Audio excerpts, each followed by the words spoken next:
At the Park Central Hotel, the blood trail did not start with a gun. It started with credit, a debt, a promise that one man refused to honor.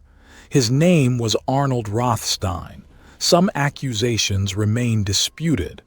We separate proven record from allegation, and we say so. Rothstein was called the Brain, the Big Bankroll, the man who taught crime to keep books. But on a November night in 1928, the books came due. Arnold Rothstein was born in New York City in 1882. His father, Abraham Rothstein, was known as Abe the Just. That nickname mattered. It meant discipline, charity, public respect. The son moved in the opposite direction. The family argument survives only in shape. A father sees dice. A son sees freedom. Abraham's warning came before the voice switch. Dice again, Arnold. You shame a house that gave you everything.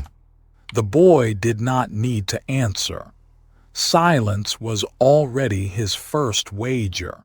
Manhattan gave him the classroom he wanted, not schoolrooms, pool halls, card tables, corners where small bets taught large lessons. He learned that men lied when frightened. He learned they overplayed a good hand. He learned that pride could be priced. That was Rothstein's early education. Not violence first, not loyalty first, information first. If a man knew the odds and had enough cash to survive bad luck, he did not need to shout. He could wait. By 1910, Rothstein had moved through the Tenderloin district. That neighborhood was not one thing. It was theaters, brothels, restaurants, police attention, political protection, and gambling rooms that changed addresses when needed. Rothstein's rooms were not built like street dens. They were controlled, quiet, orderly enough to reassure rich men, dangerous enough to frighten poor ones. He was learning a style that would define him. A criminal office could look like a business office. The difference was not the furniture. The difference was what happened when the debt was unpaid. A rare 1921 interview preserved Rothstein's own explanation. The interviewer's question came first. How did you become a gambler? Rothstein answered without apology. I always gambled. I can't remember when I didn't. Maybe I gambled just to show my father. He couldn't tell me what to do, but I don't think so. I think I gambled because I loved the excitement. When I gambled, nothing else mattered. That answer was not confession. It was architecture. He had turned appetite into method. In 1909, Rothstein married Carolyn Green. She came from the stage world. His family did not approve. The marriage exposed the same fracture as the dice. Home wanted order. Arnold wanted choice. Carolyn later wrote about a husband who could be polite, controlled, and unreachable. That matters because Rothstein's empire did not grow from chaos. It grew from distance. He did not need to be loved. He needed to be believed. At home, that made him cold. In business, it made him useful. The first real empire was not liquor, it was credit. A bookmaker needed cash before race day. A gambler needed protection after losing. A politician needed money without public paperwork. Rothstein supplied what each man lacked. Then he wrote it down: names, amounts, dates, weaknesses. He was not simply lending money, he was collecting leverage. Every loan created two records. One was financial, the other was human, and the human record was often worth more. The story turns in Chicago in 1919. Baseball was America's public ritual. The World Series was supposed to be clean. Then the Chicago White Sox lost to the Cincinnati Reds. 8 players were accused of taking money to throw games. Rothstein's name entered the scandal through gamblers near the plot. That is where the record becomes dangerous. Not empty, not settled, dangerous. because the line between proof and reputation became almost impossible to police. The players had grievances. Chicago owner Charles Comiskey was widely criticized by players as tight with money. Pitcher Eddie Sickott became one of the central figures. Shoeless Joe Jackson became the most famous name. But resentment does not prove a fix. Money does. Meetings do. Testimony does. The Black Sox case was built from all three. Then it was damaged by missing records, shifting stories, and men with reasons to lie. Abe Attell, a former featherweight champion, moved near Rothstein's world. Sport Sullivan, a Boston gambler, also appears in accounts. The narrator must be careful here. The meeting shape is documented. The exact exchange is not. Attell's position comes before the voice switch. They know your name opens doors. Sullivan's answer followed. Then use the name before someone else does. No court proved that Rothstein ordered those words, but the scandal shows why his name had become a weapon.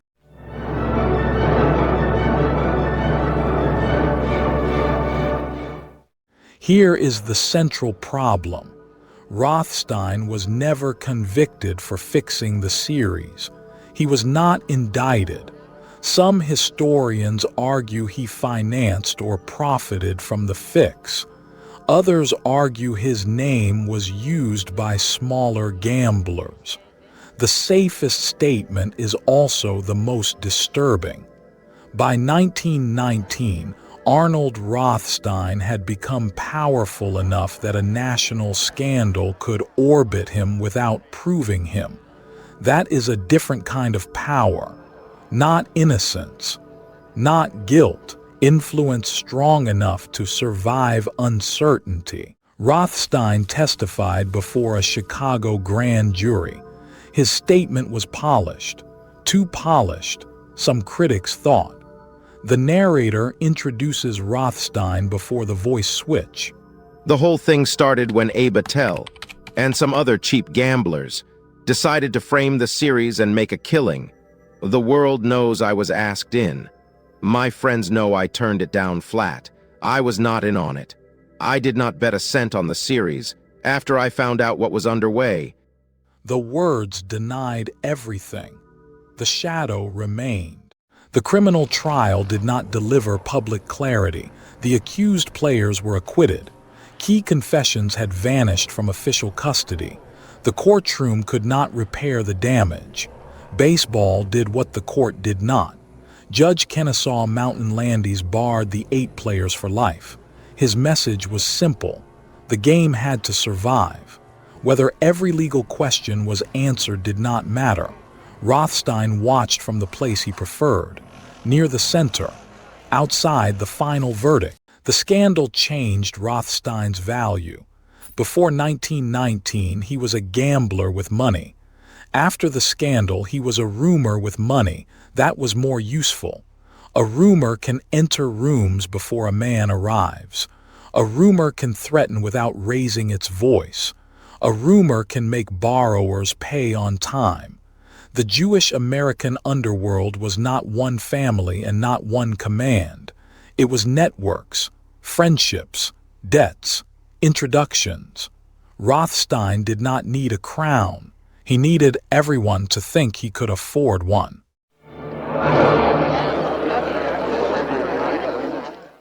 In January 1920, Prohibition became national law. The Volstead Act turned ordinary thirst into a criminal market. Rothstein saw the opening, but he did not have to stand on a dock with a gun. His role was cleaner. He financed, he connected, he settled, he took percentages.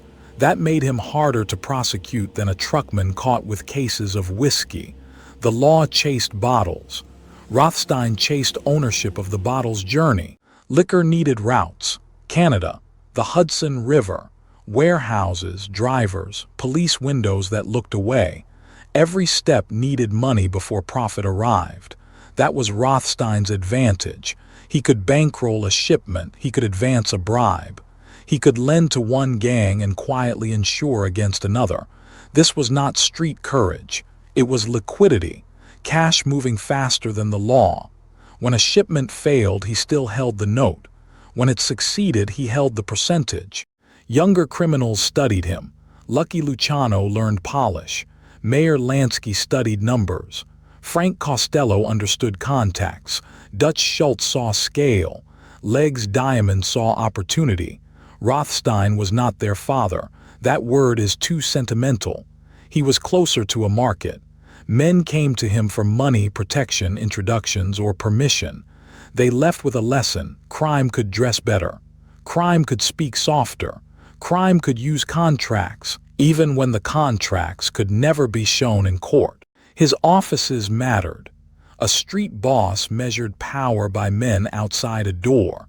Rothstein measured power by paper inside a drawer.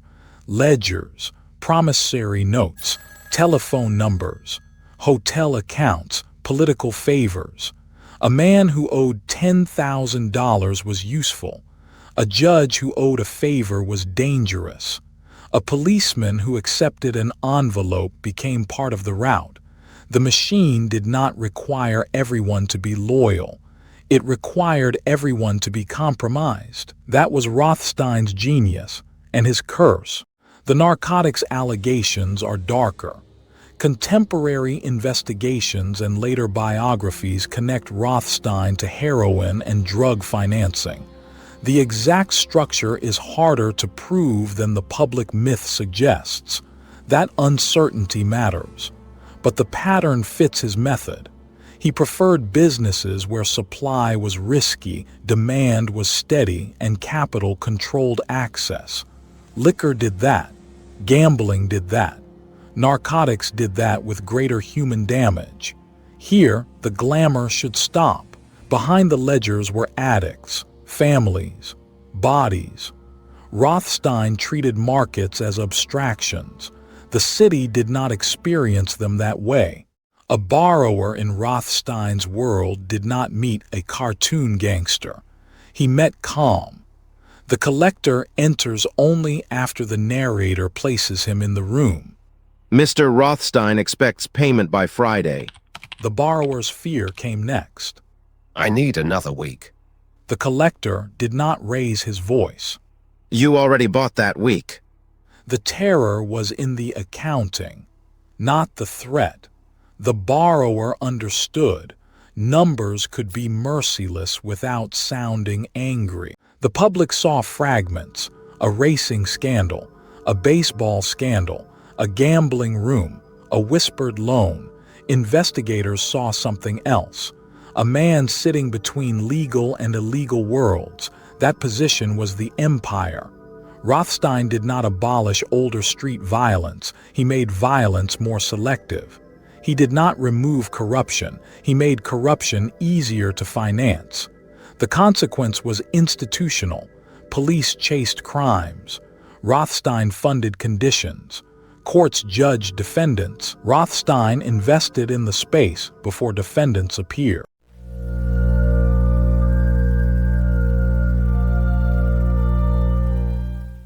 Then the system found its contradiction. Arnold Rothstein, the man who made others pay, owed money, not a small sum. Reports placed the disputed poker debt above $300,000. He claimed the game was crooked. His opponents claimed the debt was real. Both claims served the men making them. But one fact broke through every version. Rothstein refused to pay. For an empire built on credit, that was not a private quarrel. It was an earthquake. His refusal changed the room around him. If Rothstein could reject a gambling debt, then every borrower could ask why he deserved better treatment. If the Big Bankroll could call a game crooked, then his own rules weakened. Reputation had lifted him. Now reputation trapped him. He could not pay without admitting defeat. He could not refuse without inviting force. This was the hidden danger in a credit empire. The money was real, but the authority was performance. Once the performance cracked, men listened for the sound.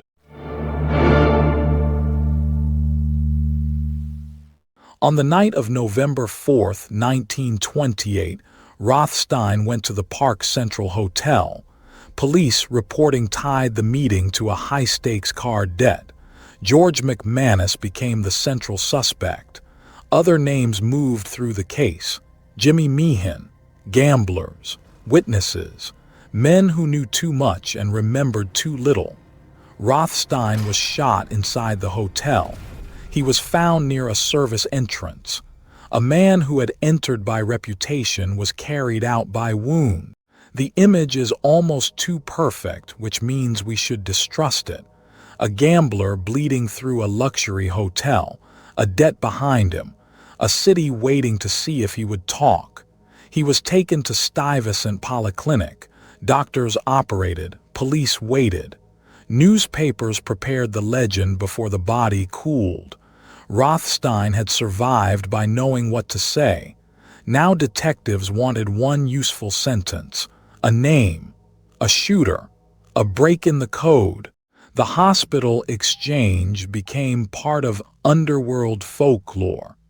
A detective asked the question before Rothstein's voice entered. Who shot you? Rothstein's answer was evasive, bitter, and almost theatrical. My mother. The detective pressed again. Rothstein gave the line that made the myth harder. You stick to your trade. I'll stick to mine. If the wording varies, the meaning does not. He refused to identify the shooter. Arnold Rothstein died on November 6, 1928. The New York Times reported that he died without naming the man who shot him. Police searched. Reporters wrote. Creditors circled. Files became suddenly valuable. His apartment and papers drew attention because the real estate of his empire was not only cash. It was information. Who owed? Who paid? Who cheated? Who could be embarrassed? Death did not erase the ledger. It made the ledger dangerous to everyone left alive. George McManus was tried for murder. He was acquitted. No one was convicted for killing Rothstein. That legal ending fits the larger pattern. The man whose life moved between proof and rumor died inside the same fog. Historians can trace debts. They can trace names. They can trace newspaper reports. They cannot turn every shadow into fact. That is not failure. That is the record. Rothstein built a world where people avoided clean statements. Then his own death became one more dirty file. The empire did not vanish. It fragmented. Luciano became more important. Lansky became more important. Costello became more important. The next generation took Rothstein's lessons and removed his restraint. They understood organization. They understood money. They understood that politics could be rented. They also understood something Rothstein's death made plain. A criminal bank needs enforcement. Credit alone is not enough. After Rothstein, organized crime became less dependent on one man's calm. The machine learned to survive without the banker.